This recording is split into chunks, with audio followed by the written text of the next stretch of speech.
3, 2, 1. Okay, we are going to officially go live here in 1 second. I like to give, LinkedIn a minute to catch up. And here we go with Jenn Trepeck. All right, here we go.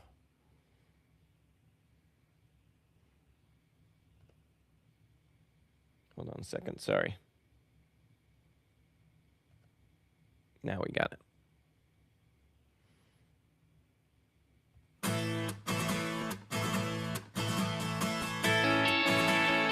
Good morning, podcasters. Today is Tuesday, June 2nd, 2026. And today, loaded software. Oh, I'm reading the wrong script. Oop, deep, dop, doop, doop.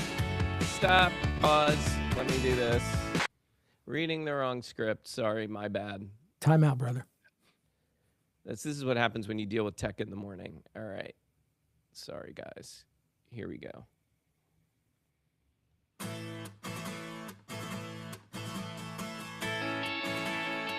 Good morning, podcasters. Today is Tuesday, June 2nd, 2026, and today, Jenn Trepeck of A Salad with a Side of Fries joins us to share practical wellness insights, content strategies that build trust, and her mission with the Podcast Professionals Association.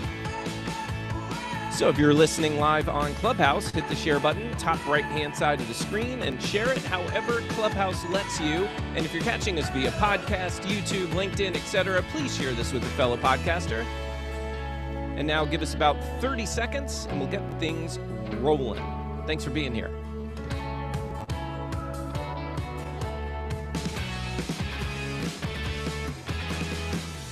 The Podcasting Morning Chat is powered by Ironic Media, helping podcasters launch, polish, and grow great shows. And by Content Creators Accountant, helping creators build real business behind their content.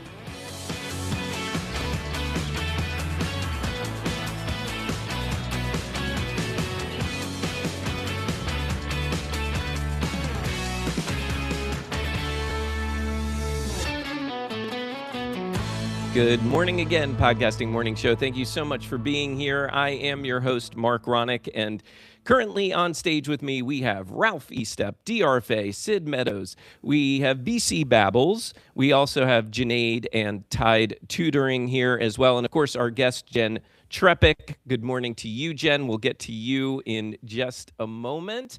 Want to first do something a little different.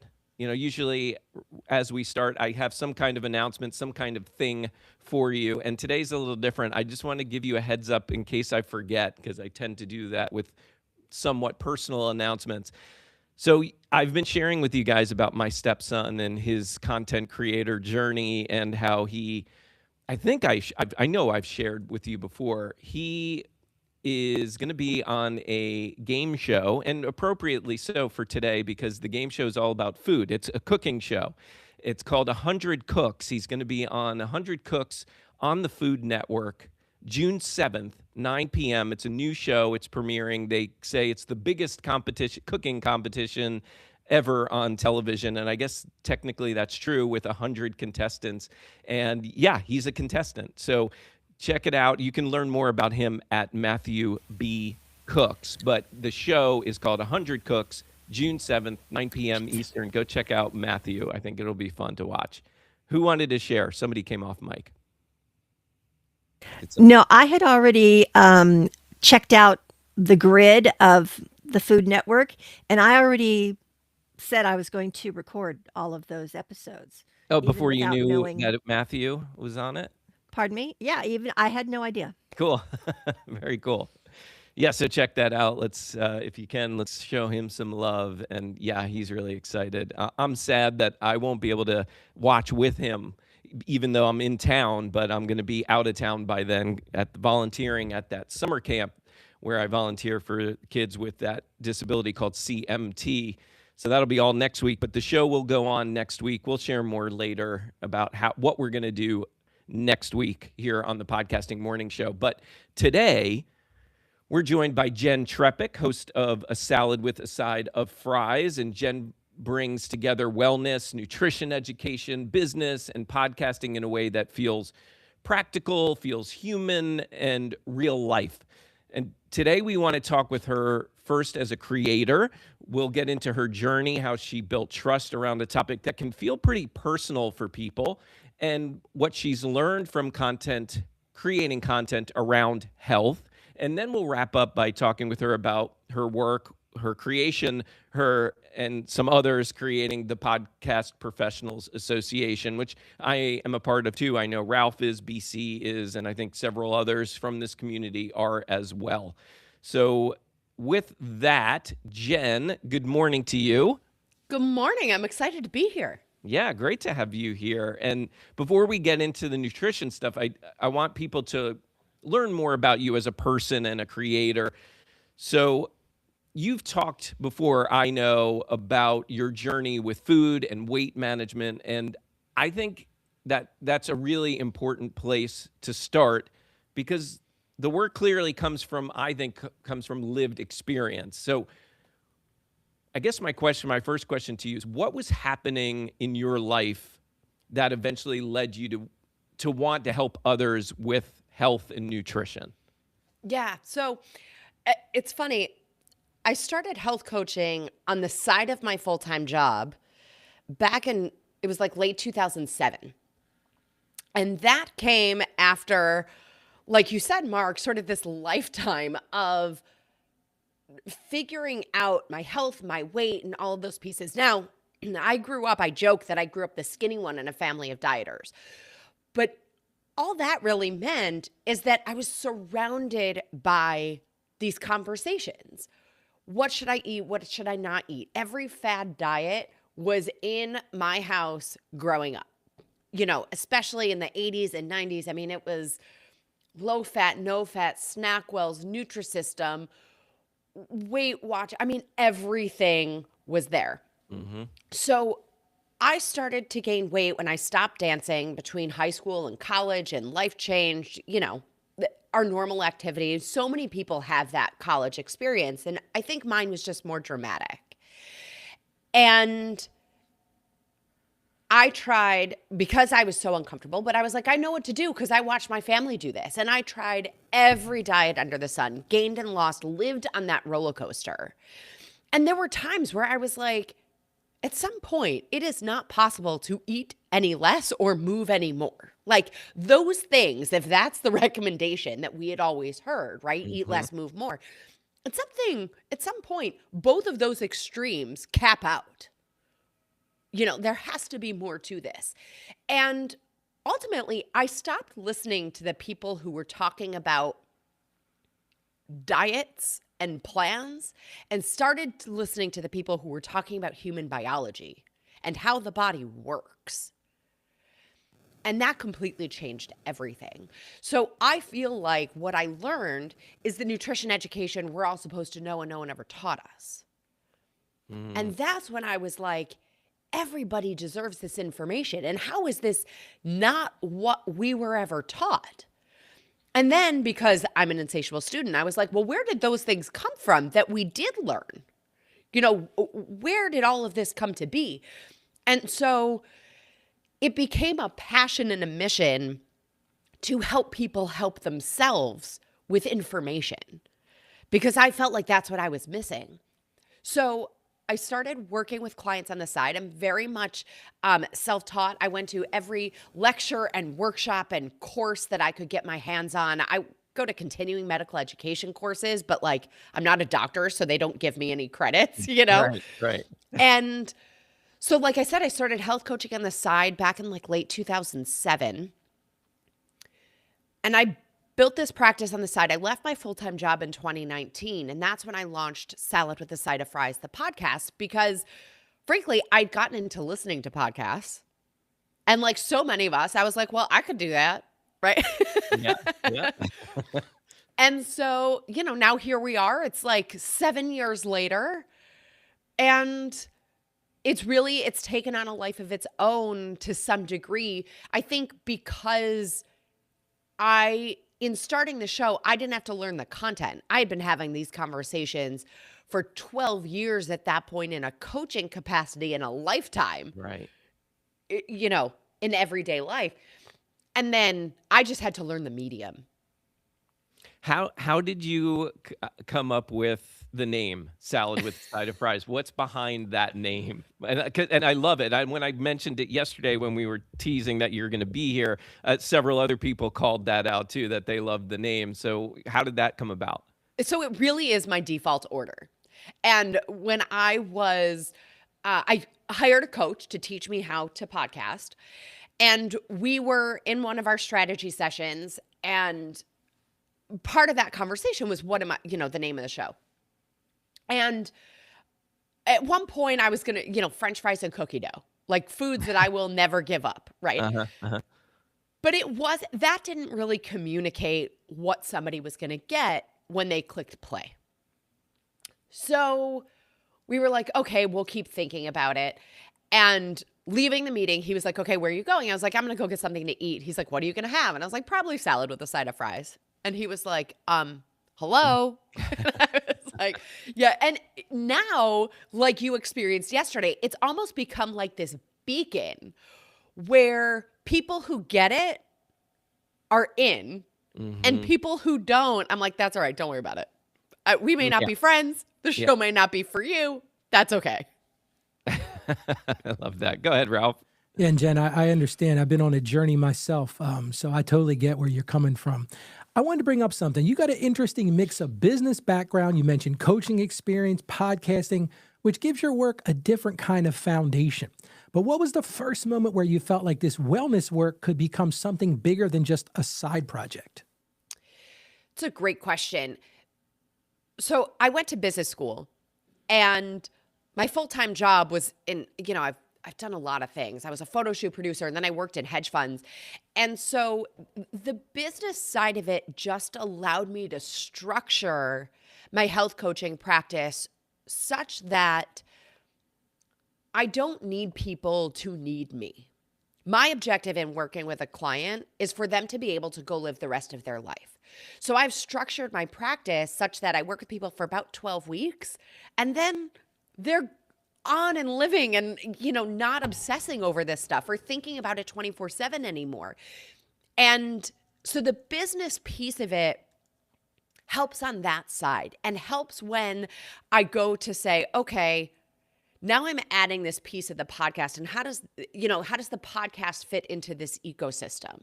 And then how does merch fit into this ecosystem? Like the business side and the business acumen and marketing brain informs a lot of the things I do and how the pieces fit together. But it's not part of the content that I share with people. It's this piece in the background that helps build the framework, if that makes sense. No, that makes sense to me. I just think it's interesting to try to build these worlds together. And when I first reached out to you to do to join the show today, I thought, this is the thing about content creators is we have to be aware of our health. I know my personal journey, like it's amazing how much more creative I become now and how I'm able to be more sustained in those things because I'm not carrying an extra 200 pounds. I'm not dealing with diabetes anymore and all those things. And it's not about me, but what I'm saying is that a lot of creators don't think about this connection. And that's why I think it's so cool that you've made that connection. Absolutely. And it's so interesting because the traditional, I suppose, approach, Western medicine and what most of us grew up on is we think of these things as so disconnected. We sit down, even kids in school, we sit down in school, that one can't pay attention. This one's banging erasers, playing with a rubber band, all of those things. And we think there's an attention problem. Most of the time we have a biochemistry challenge. And the fuel that we're giving ourselves or our kids or whoever it is are exacerbating that biochemistry. When we give the body the nutrients that it needs, it knows what to do. And all of a sudden, these things that can feel like, I joke, it feels like climbing Mount Everest naked and barefoot. And it doesn't have to feel that way. And so, especially when it comes to creativity, we want to think about fueling the brain because there are so many different networks of the brain. Like old school brain science used to think left and right brain. Modern brain science thinks of the brain more in terms of networks. And how do these pieces connect? Like the whole body now, we really understand that everything is connected. And so when we think about how those parts of the brain connect and which parts of the brain are active when we're doing something creative, it requires nutrients. Yeah, So fuel. specifically, yes, exactly. Yeah. So amino acids are the building blocks of protein. They are also the building blocks of neurotransmitters, and neurotransmitters are all of the things of mood and thinking, right? So we actually need a full complement, so all of the essential amino acids, in order for our brain to really work well. Now, with that said, there are some that sort of fuel creativity a little bit more than others. So specifically like L-tyrosine is one. Now, I sometimes hesitate to get into some specifics because we don't need to start going out of our way to hunt down these specific amino acids. What we do need to do is focus on eating food that has nutrients, because it's not just amino acids. It's also antioxidants and omega-3 fatty acids. So your brain actually is mostly omega-3s, DHA and EPA. So yes, sardines, anchovies, everybody's favorite foods, I know. And then I certainly actually you don't can mind get them, by the salmon. way. Yeah. Yeah. Dark leafy greens. So spinach, kale, broccoli, they support cognitive function, and antioxidants like, blueberries, raspberries, strawberries, they help with our memory. The antioxidants also help with blood flow and inflammation, fighting that inflammation. Before we started recording, we were talking about coffee. So sometimes caffeine can help with some of the communication within the brain. We do want to make sure that that's sort of on balance with the other things, and especially when it comes to stress and the body's stress response that can then inhibit our cognitive function and our creativity. We want to make sure that we're not doing caffeine before food in the morning. And Jenna, as the resident analyst on the show here, as the accountant hat, one of the things I always, I don't say preach on, but kind of get into is tracking things. And I know one of the things that worked for me is starting to track what I actually consume. Because one of the things you just mentioned is, am I getting this? Am I getting that? Well, if you're not tracking what you're eating, then how do you get to the point of knowing what you're consuming? Is that a big part of your philosophy, actually getting in? Because I know I added like creatine to my diet. I added a lot more proteins. I do all those type of things, but I didn't know what I didn't know until I started actually writing down every single thing that went in. It's like you fuel the engine, you pull up at the gas tank, you decide what level of octane you want to put in your car. So I don't want to talk the whole time, but do you see that as being part of your journey as well, having to track this stuff and really paying attention to what's going in? Yeah, it's a tool. And a lot of us with a history of weight challenges, I'll say, a lot of us have a complicated history with tracking. And so, Chomp, what? No caffeine before food? We can come back to that. That's a good one to discuss for sure. So tracking is a helpful tool because you're absolutely right. Awareness is everything. So when I work with clients, I need the tracking because, to your point, Ralph, too, our memory for those things isn't always as accurate. I mean, think about how you spend your time. If somebody said, how do you spend every minute of your day? You're like, I don't know, right? I don't know. After a while, time passes and things either got done or they didn't. And so tracking can help us with that awareness. It can help get objective information for me to be able to guide someone. I also want people to be able to then live their life without having to track those things if it doesn't serve them. If you're one of those people where you are thinking about food all the time And you're sitting here going, well, what am I going to eat for the next meal? Because what did I eat earlier? And what did I eat before that? And what did I eat yesterday? You're likely resistant to tracking.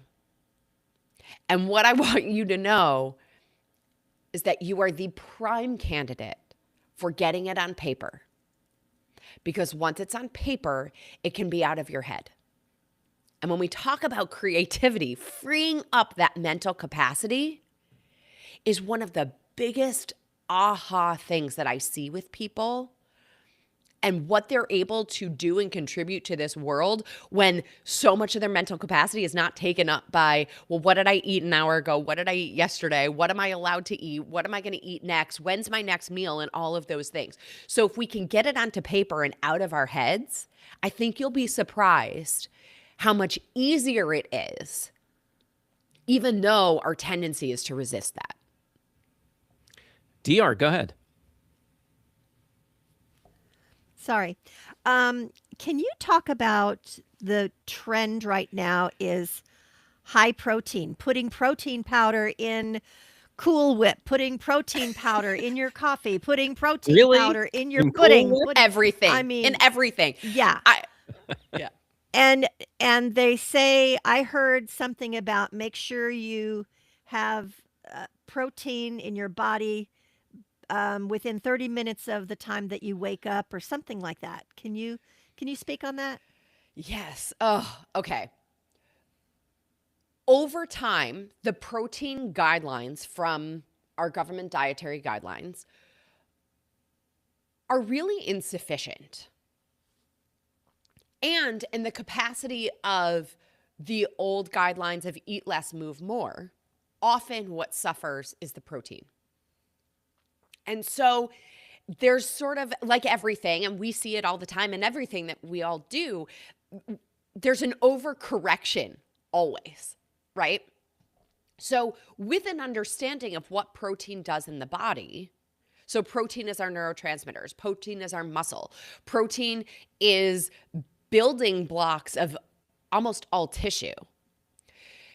We can come back to food noise too, John. I see that. There's such an importance of protein in the human body, and yet we do not need protein in every single thing that we consume, because one of the things that can happen when we start to overconsume protein is that it happens at the expense of other nutrients, and that can also lead to some other challenges in the body. So we need protein. A better guideline than the old was 1.2 milligrams per kilogram of body weight, or sorry, 1.2 grams per kilogram of body weight. We tend to go now toward about an ounce per pound of body weight, as sort of an easier way to think about it. And that is certainly much higher protein. Now, you don't actually have to get to that, but the general thought in making that the guideline is that because it's so much higher, it will push people toward getting more. And in that effort, they will get the amount that the body really needs. And there are certain times where we need more. As we age, our body doesn't break down and assimilate protein as well. So we need to have a greater commitment there. Teenagers and growing kids actually need a greater commitment and need more protein than at other times in life. And so if we can sort of work toward that guideline, we'll get there. And with that said, you don't need, like I have an episode coming up about protein seltzers. Like we don't need protein in every single thing. And there are tools. So it's really an individual choice and figuring out your formula that helps you feel your best and energized throughout the day. So on the front of first thing in the morning, we need a protein and fiber packed breakfast within an hour to 90 minutes of waking up. That turns on our metabolism. That sets the tone for our blood sugar for the day. And part of that is also working to combat what we all grew up on of breakfast, which was what? Eggs and bacon Cereal. and Cereal. Yeah, Cereal. most of us Sugary grew up on cereals, cereal. Fruit, Yeah. Fruit Loops, and those other tricks are for kids garbage. Cocoa Pebbles was my jam. Captain Crunch. I am with Captain you. Crunch. Yep. Yeah. It Captain tore up Crunch. my mouth, but I didn't give a damn. It Right, was so good. exactly. Lucky Charms, right. We got, and then remember the commercials? It had the bowl of cereal, toast, and juice, all of which are just sugar bombs throughout the entire body. And so we want to combat that with understanding. So, DR, what you were saying of eggs, vegetables, some fruit, right? That's how we can get protein and fiber in the morning and set the tone for our blood sugar, set the tone for our energy, set the tone for our mental capacity. All of those pieces start when we wake up. You know what I've been binging on eating lately is raw green beans. I can't get enough of them. It satisfies the crunch, and especially if they come right out of the refrigerator. I mean, I love it. Awesome.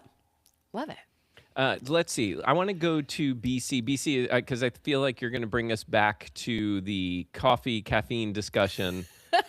And I want to talk about that because especially when we think about all of us in the morning, so many of us are grabbing our coffee. What I'm doing, which I'm sure isn't quite approved by you, Jen, but what I do first thing in the morning, well, first, I do no caffeine. I'm just drinking water in my first hour or so.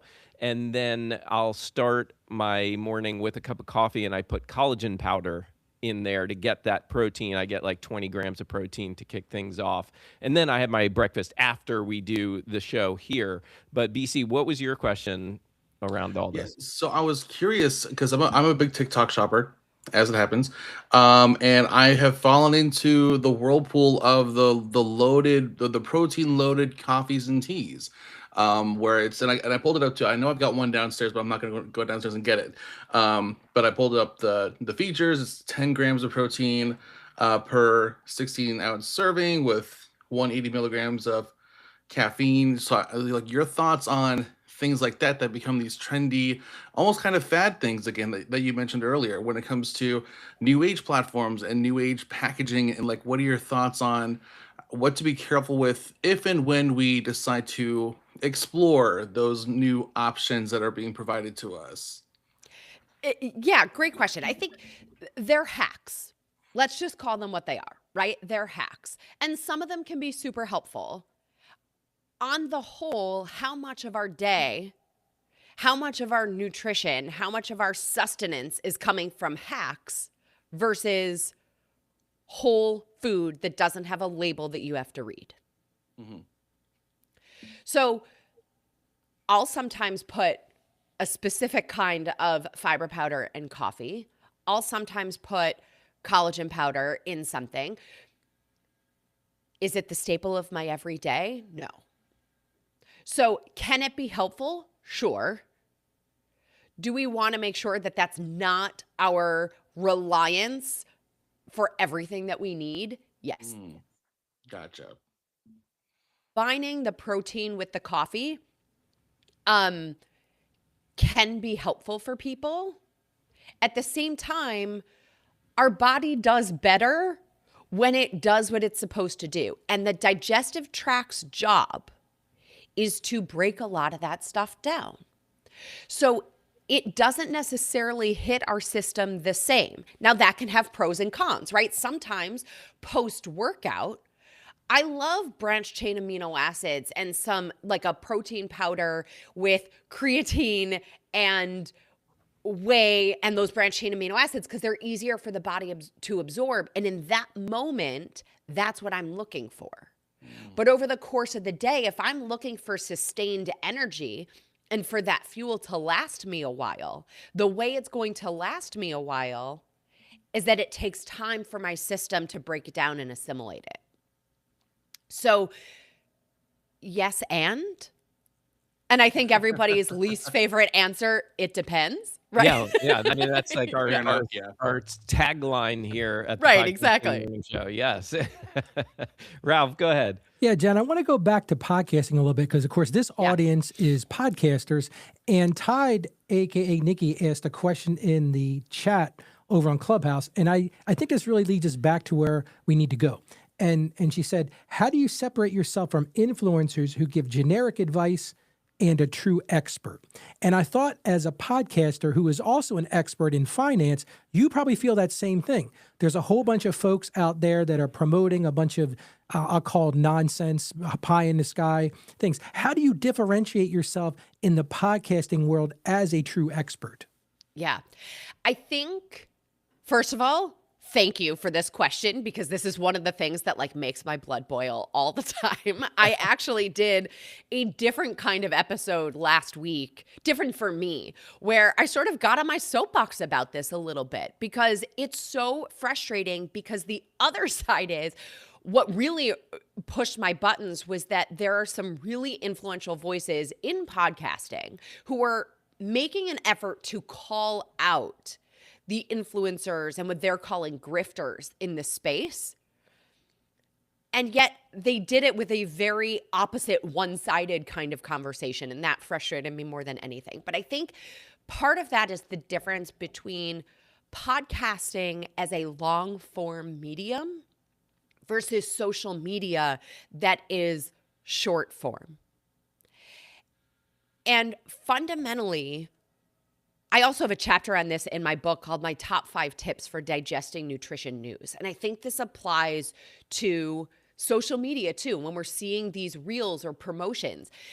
And it really comes down to, if somebody is selling you one thing as the be-all, end-all answer to your problem, too good to be true usually is. And the way something works for one person is not an indication of the way something will work for another. So even when we see studies, like there was one study that came up recently, they looked at 12 people. 12 people is not necessarily indicative of you.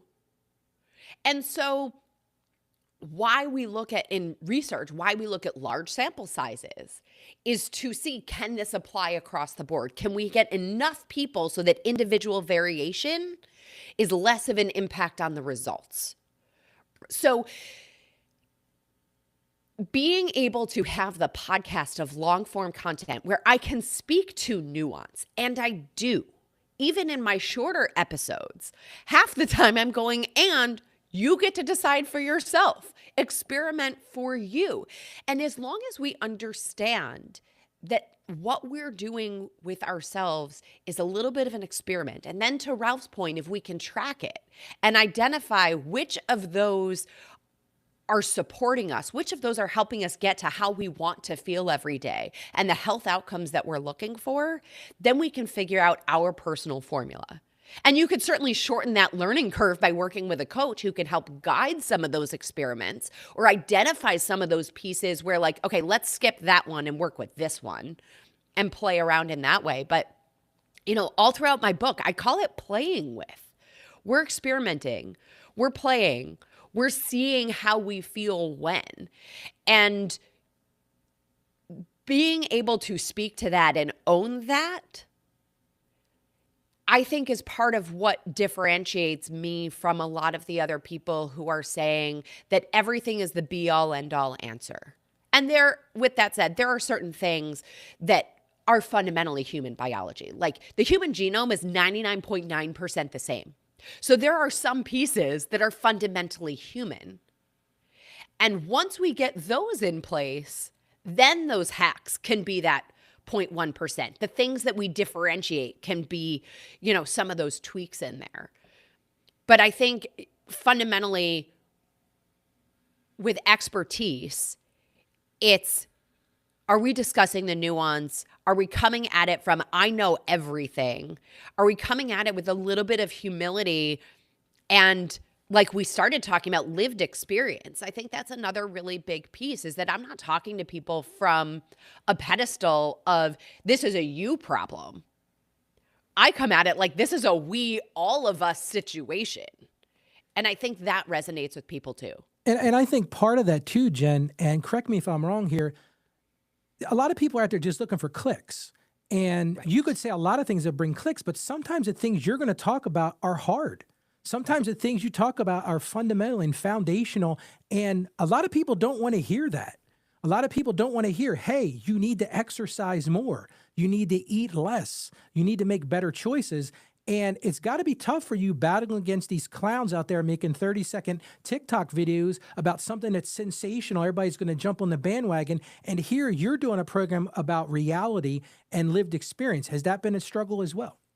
So fundamentally, we don't need to eat less. We need to eat nutrition. So we'll come back to that in a second. But yes and no. Because going back to what we had talked about with the business background, my business is not based on clicks.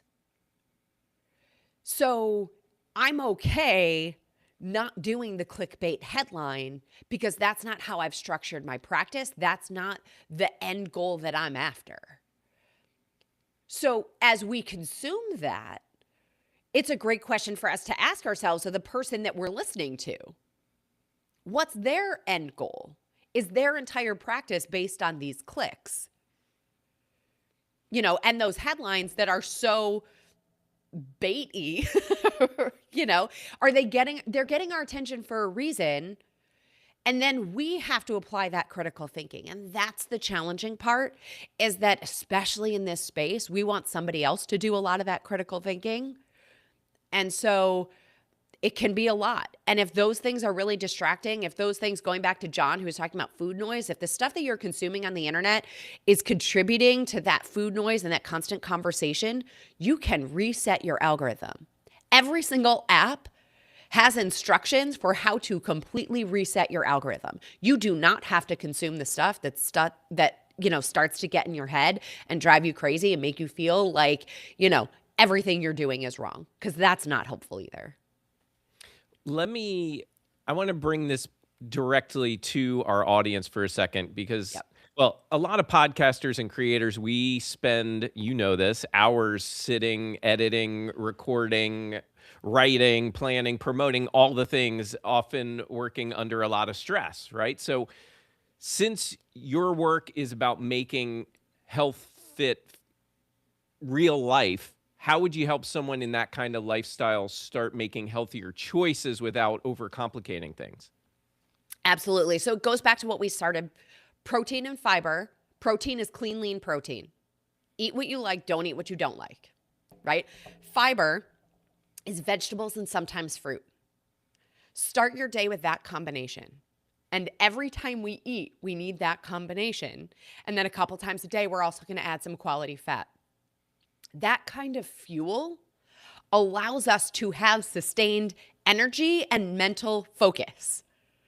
So if you're finding that you sit down to do something and then we're easily distracted and the inbox pops up and all of these other pieces and we're trying to edit, but everything else is happening, look at how we're fueling ourselves.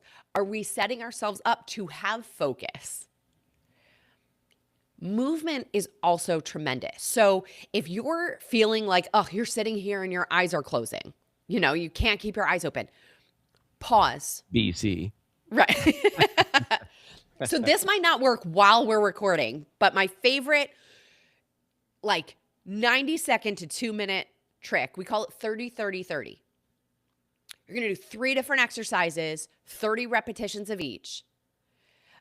I did a whole bunch of different variations of this for a Nutrition Nugget, a bite-sized episode of my show.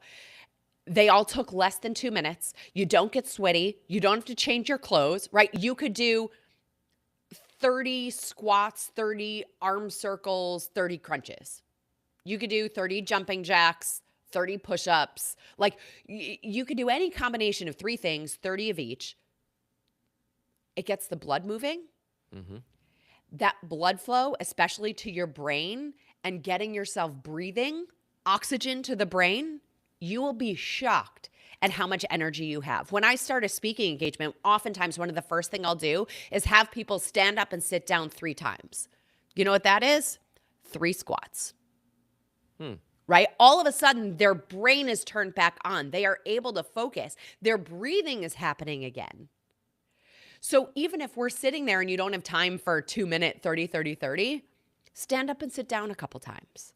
Yeah, Every time, yeah, go ahead. isn't it true that when we're doing exercises, specifically leg exercises, that's one of the best things we can do for our brains? Because I've heard that like it sends a lot of blood flow to and from the brain when we're exercising our leg muscles.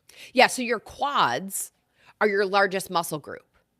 When you take your quads, your hamstrings, and your glutes, it is by far the most muscle mass on your body. So a squat engages all of those when done properly. So yes, it's tremendous for blood flow. It's tremendous for longevity.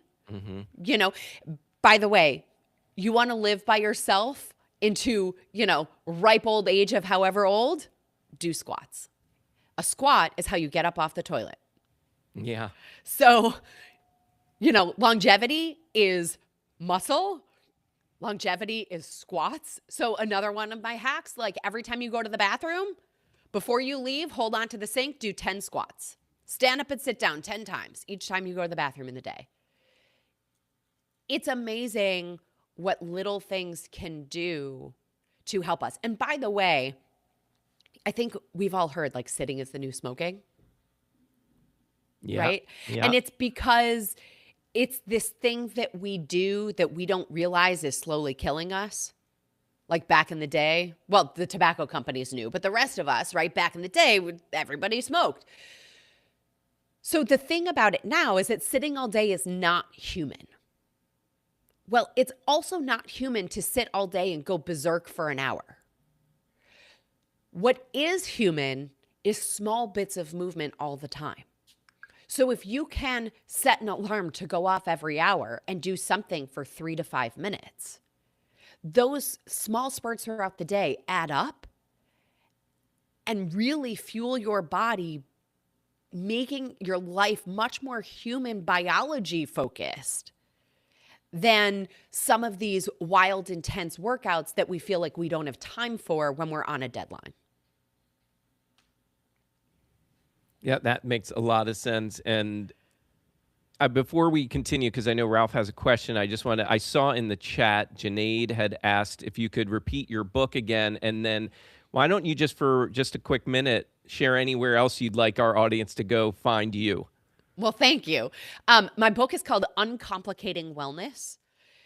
Ditch the rules, quiet the noise, reclaim your life. So Uncomplicating Wellness can be found wherever books are sold online. In your bookstore, they have to order it, but it's available to them. And everywhere on the internet, I'm at Jenn Trepeck, JENNTREPECK. Website is asaladwithasideoffries.com. Podcast is Salad with a Side of Fries. We could have that conversation with everybody of these creators. Saladwithasideoffries.com was like a stupid amount of money. And so I did asaladwithasideoffries.com for the URL. I was going to ask you about that, and I didn't want to put you on the spot, but okay, that makes sense. Yeah. Now, what's wild is that I own the trademark Salad with a Side of Fries, and yet that URL is owned by one of those people who like buy up a million URLs and then try to resell them. I've tried to reach out to them to be like, I own this trademark. You are not going to sell this to someone else, and it is not worth anymore what you think it is because I am your only buyer. But, Yeah. John over on YouTube wants to know if the book is an audio book. So the audiobook is coming. Okay. Yes. All right. It will good. be soon. Yes. Well, we'll be on the lookout. And Ralph, I know I teased that you have another question, but I do, since John also had a few different questions for you here in the YouTube chat. So let me go to this one because this is such a hot topic right now in the world of weight loss. He's asking about your thoughts on Ozempic. Yes. I have a lot of thoughts, and I have quite a few episodes on this, going back even like 5 or 6 years. These pharmaceuticals are pharmaceuticals, which means that approval of them is based on a cost-benefit analysis. For each of us individually, we have to assess that cost-benefit, and cost-benefit short-term versus cost-benefit long-term. We really don't know. We don't have enough data of this kind of mass usage in the long term. before I get to what I believe is happening with it, I will say for some people, these are absolutely life-changing and life-saving. I love that they are changing the conversation for people to understand that weight management is not a moral problem or a willpower problem. Right. It is biochemical. The other side of that is there is more than one hormone or peptide involved. And so I think part of the drawback is that we now have this hyper awareness around one piece of this puzzle. And with that, if we rely on one piece to solve the entire puzzle, that does not equate to long-term health. If we can use that as a tool in the bigger scheme of how we're living our life to create health and vitality and longevity, then it can be really powerful. If we have a plan for how to get off of the medication, it can be really powerful. When I work with doctors and I work with their patients before, during, and after these medications, it's amazing. I do see a lot of people who are using the medications instead of making other choices, instead of addressing other pieces of the pie, no pun intended. And that's where I see tremendous drawback. Over time, I have grave concern that these are to me, GLP-1 drugs are our generation statin. So a vast majority of adults are on a statin, a cholesterol lowering medication, and yet heart disease is still the #1 killer in this country. And across the world, as they adopt Western lifestyle, it becomes the #1 killer in those countries. So my concern is that we are adjusting blood work without that translating into essentially all-cause vitality rather than all-cause mortality. Hey, Jen, can I jump in there for a second? Yep. Because I'm actually on Mounjaro. Yeah. And it has been revolutionary for me. Yeah. And it was a very hard decision for me because I don't vaccinate myself. I don't do a lot of the traditional medical things. But when my doctor said to me, Ralph, your A1C is 13. You have high blood pressure. Your numbers are all over the place. I said, I've got to do something. And I will be honest with you. When I first started, I was like, well, that's cool. I can eat whatever I wanted. And it didn't work. And that's the thing that, and I think you and I are going to be on the same page here. It's not just that one thing. Yes. But when I changed my lifestyle, when I exercise every morning, it's funny how you and I met, actually. We were in Powered Podcasting too, and we were in the gym on one of the mornings of the conference. And it was very cool to see somebody else in there because I was about here by myself. But when I finally changed my lifestyle, and I think that's where you're going with this, is the GLP-1 saved my life. Yes. I can honestly say that today. I am no longer a diabetic because of that. I am down 200 pounds because of that. But not just because of that. Because I changed my lifestyle. I exercise, I eat intentionally. And that's the thing I think is the scary part of this, is that so many people think, well, I can take this injection, now I can take these pills, and it's this magic pill that's going to solve everything. Listen to me and listen to Jen. I'm sure she's going to agree with me here. It's not the magic pill. It will help you. It's a tool to help get you there. But I agree with you. I think in so many ways, people are buying into this hype of just do this and it'll fix your problems. But you can be extremely unhealthy on GLP-1s as well. Do you agree with what I said there? Yes. Yes.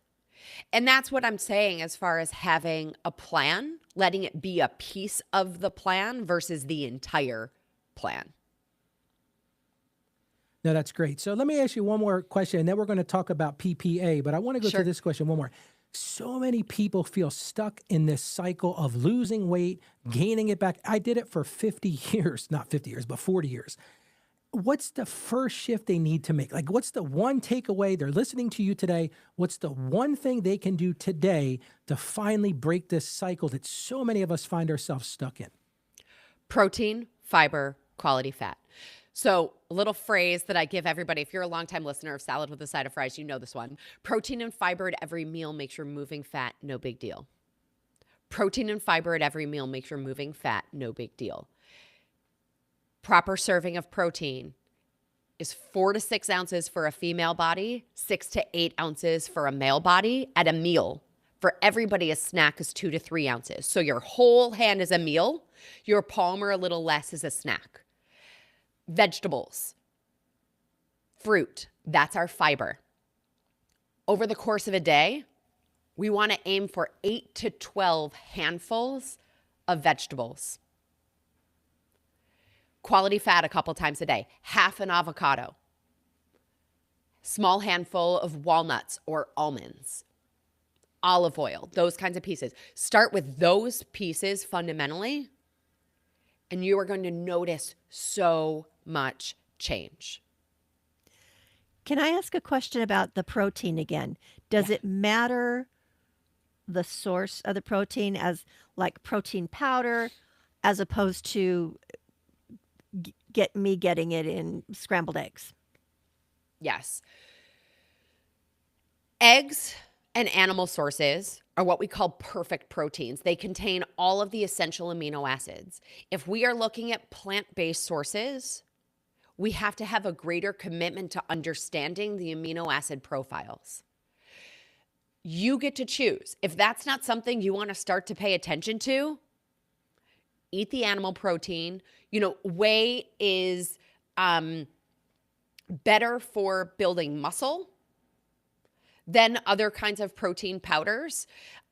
Your whey is a complete protein versus your pea and rice protein that are plant-based, that are then not a complete amino acid profile. So you have to decide for yourself.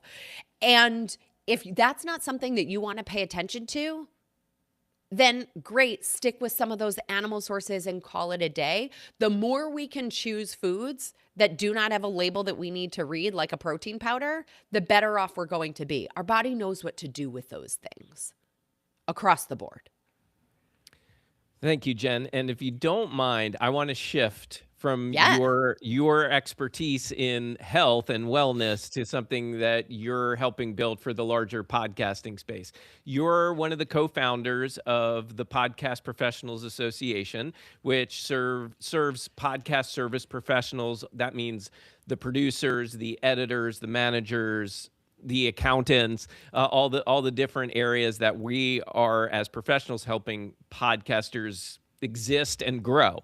So Yes. what were you seeing in this space, in the podcast industry, that made you feel like this kind of association needs to exist? Yes. So in addition to all my work, I ended up doing a lot of podcast strategy for creators. Tracy DeForge is the co-founder of the Podcast Professionals Association. She and I did some consulting for Simplecast and SiriusXM. And in a lot of those conversations, what we saw across the board in the industry is that there is tremendous support for creators. And there is tremendous support for the advertisers. Then there's all these other people in the middle who are all operating in silos and trying to, I hate that word, but trying to figure out how to build a business in this ecosystem.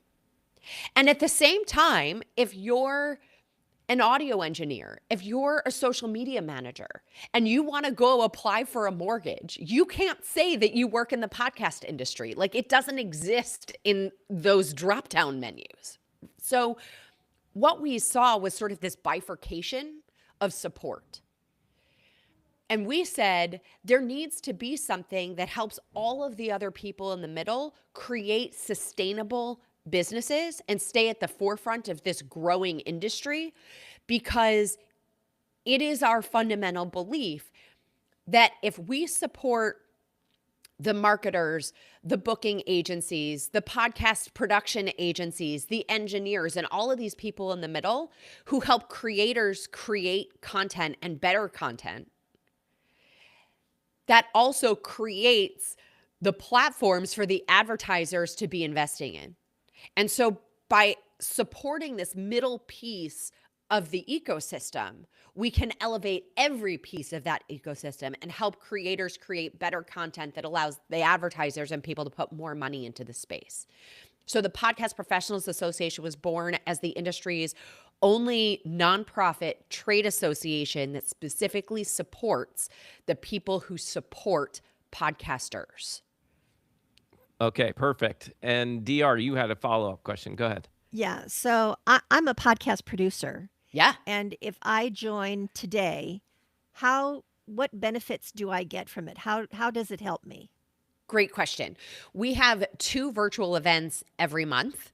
One is called Inspire and Inquire. So we have about 20 to 30 minute presentations followed by about an hour of Q&A. So very in-depth, but also dialogue.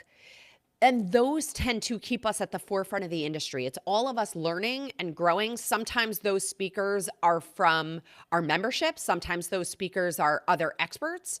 Sometimes those speakers are completely talking about, not even about podcasting, but about business-related pieces. So the Inspire and Inquire event happens every month. And then we also have a Wisdom Forum event. So this is more like water cooler talk. If you've ever been to a podcast conference, these are the conversations that happen in the hallway when we're at these conferences.